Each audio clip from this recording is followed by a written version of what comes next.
Guys آج کی video میں ہم سیکھیں گے کہ ہم ایم ایس ایکسل میں فونٹ کے کلر یا اس کی بیک گراؤنڈ کو ہم کیسے چینج کرتے ہیں. تو آج کی ویڈیو میں ہم یہ دیکھیں گے. اس سے پہلے اگر آپ ہمارے یوٹیوب چینل پر نیو ہے تو پلیز آپ سے ریکویسٹ ہے کہ آپ ہمارے یوٹیوب چینل سبسکرائب کر دو اور ساتھ میں بیل آئیکن بھی دبا دو تاکہ ہماری نئی آنے والی ویڈیو آپ تک بر وقت پہنچے. تو سٹارٹ کرتے ہیں آج کا interesting topic. First of all آپ کو یہاں پر آپ دیکھ سکتے ہیں میں نے یہ کلر اور بیک گراؤنڈ چینج کیا ہے, ٹھیک ہے نا. تو آپ کو فرسٹ آف آل وہ سیل سلیکٹ کرنا ہے جس کا آپ کلر چینج کرنا ہے, ٹھیک ہے نا.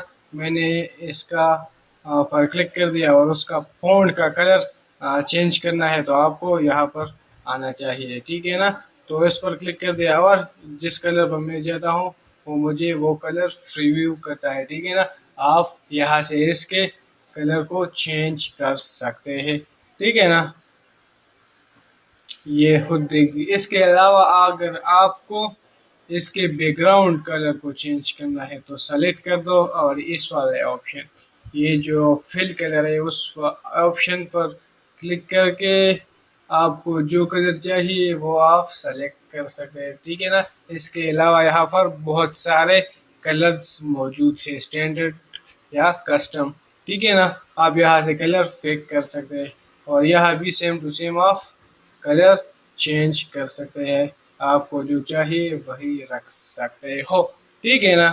اگر آپ کو اس میں کوئی مسئلہ ہے تو آپ مجھے کمنٹس باکس میں بتا سکتے ہیں, لیکن بس جسٹ ایسے آپ text on and fill colour change کر سکتے ہیں, ٹھیک ہے نا.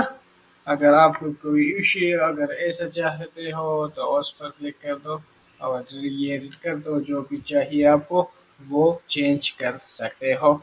تو آج کی ویڈیو یہاں تک, ملتے ہیں اگلے انٹرسٹنگ ویڈیوز میں. تب تک کے لیے خدا حافظ, ٹیک کیئر.